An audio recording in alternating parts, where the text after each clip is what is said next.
So you're playing Withering Waves, you're doing some pulls, and you get 5-star Galbrena.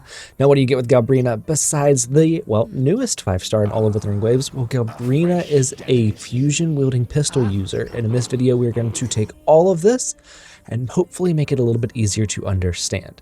Now Galbrena's role is that in the newest arsenal of main on-field damage dealers. And Galbrena has 3 Forte bars, less than Augusta, but still a lot. So first we're going to talk about how to build up these bars. Now the easiest one to understand is going to be the lowest one, the one kind of right above her HP bar. Now you're going to see this bar moving up and down constantly as we're going through her kit.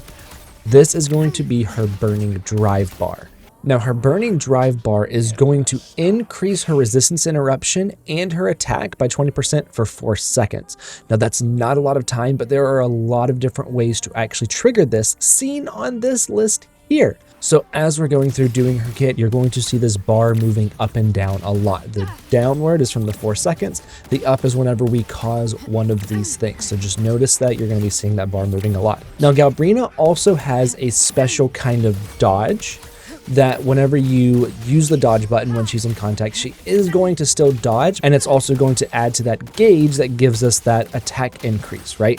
So make sure that you are using your dodges. Her other 2 bars, we're going to call them the purple bar and the red bar. Now the purple bar is going to be the bigger one, and the purple one is going to increase through things like her skill, her basic attacks, her mid-air attacks, her plunging attack, all of this kind of stuff. We are going to be using these attacks to get up this purple bar. Once we have this purple bar full, you're going to notice that her skill icon is going to change. This skill icon change, tapping your skill here with the full purple bar, will enter her into the main part of her kit. So she has 2 phases, 2 states. The first state is going to be building up the purple bar and the red bar, and then the second state is going to be activated once you use your skill with a full purple bar. But before we talk about that full purple bar, let's talk about the red bar. The red bar is going to be accumulated by using unique echo skills. And there's a key word in there being unique. So if we use Galbrena's echo skill, and then we go to like Shorekeeper and use hers, and then Mortefi and go to his and use his, and then go back to Galbrena, you're going to notice that the gauge is 3/5 of the way full. 3/5 because each one fills it by 8 points, and there's a total of 40 points that it can hold. So that is going to be 24 out of 40. Even if we let the echo skill cooldown go through and we try to reactivate them, because it specifically said unique skill uses, this will not add to the bar. So how do we get this bar full? I'm going to have to show you that outside of the trial. Yes, I do have Galbrena, but she is not built. So that is why we're not using my Galbrena. I will show you how to do that towards the end of the video outside of this trial, because it is impossible to do in the trial. So for right now, we just got to deal with the red bar at 3/5 full. Now, what does this red bar do? Well, this red bar is going to give damage amplification over to Galbrena once we enter her second state. And the second state is called Demon Hypostasis. So I am going to be calling it Demon Hypostasis for the rest of the video. So the purple bar, filling that, is going to allow us to activate the second state. The red bar is going to give us damage amplification once we are in the Demon Hypostasis state, right? So we've got to make sure that we're building up both bars. Now, before we talk about what her burst does, what her Resonance Liberation does, we need to talk about her passives, because one of her passives is a very, very long paragraph. And basically what this means is that essentially anything that you do in her kit is going to apply a stack of Faded In onto the target, up to 4 stacks.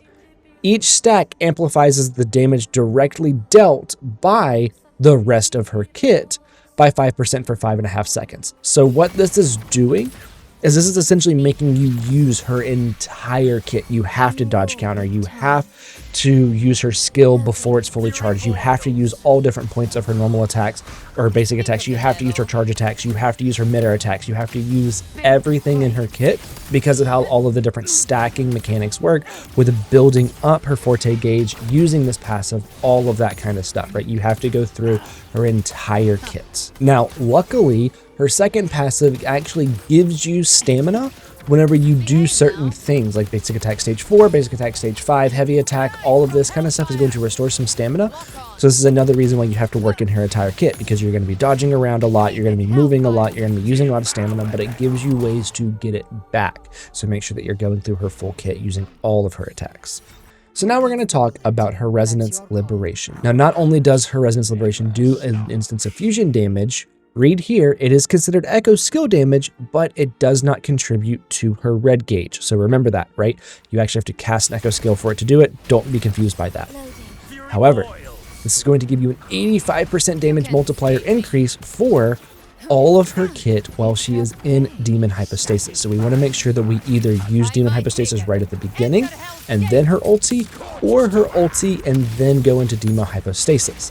Also, pressing normal attack after casting her burst is going to do attack stage 2 or do the Demon Hypostasis version of 2. So we need to make sure that we're using her Resonance Liberation right before we go into Demon Hypostasis or right after we go into Demon Hypostasis to get that damage buff from this burst, because it does a lot more than just do an instance of damage. Now, her intro skill is just going to do instances of fusion damage. You can, however, immediately follow it up with normal attacks or heavy attacks to go into the stage 2 instead of starting at the stage 1. So it gives a little bit more fluidity to her kit. Her outro skill is just going to do fusion damage, right? She doesn't do any kind of buffing like this. Now, for echoes, we are going to be using a Flame Wing Shadow on the 3-piece. It's going to give fusion damage bonus, crit rate of heavy attack damage, or echo skill damage increases, right? And then Molten Rift on the 2-piece fusion damage, or you can do the other fusion damage one as long as you have the 3-piece Flame Wing Shadow and then 2-piece fusion damage. For the main stats, you're most likely going to be running crit rate or crit damage, and then of course you're going to be doing fusion damage, attack, attack. For weapons, the downside to Galbrena is that outside of her signature weapon, like, your options aren't super great. Now, of course, Lux and Umbra, her signature is going to be her best, and it is her best by a long shot, getting you crit damage, attack increase, echo skill damage, buffs your heavy damage buffs your echo skill damage, and then you can ignore defense whenever you have both of those active, right? This is definitely her best weapon. You can use Carlotta's signature, you can use Static Mist, which is the standard 5-star, or even like Solar Flame, which is the battle pass weapon, right? You can use that as well.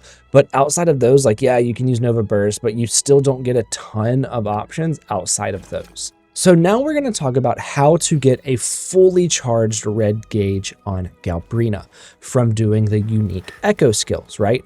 And for that, you have to have somebody like Frolova or Cantarella in this instance, because in their kits, they do more quote-unquote unique echo skill uses.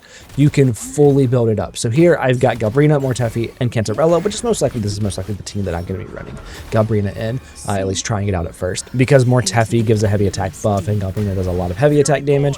And then of course Cantarella can just do the echo skill, right? And she's going to be kind of like a jack of all trades healer and coordinated attack dealer. So if we go from Galbrena and we use Galbrena's echo skill, and then we go into Cantarella, run through Cantarella's kit using Lorelei, using her charged heavy attack, using her skill, all of that stuff, we can do 2 extra instances of unique echo skill damage.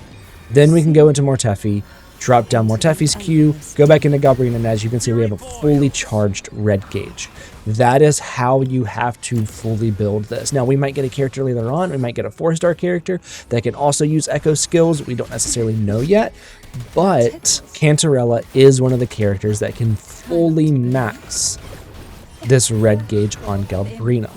Frolova should also be able to fully max it as well. So if you don't have characters that can do more than one instance of echo skill summoning that are considered unique, you cannot fully charge it, unfortunately. But that's going to be it for this video. Let me know down below if you pulled Galbrena and what team you're going to run her in. Shorekeeper has blue-white hair. I have green hair, and I will see you in the next one.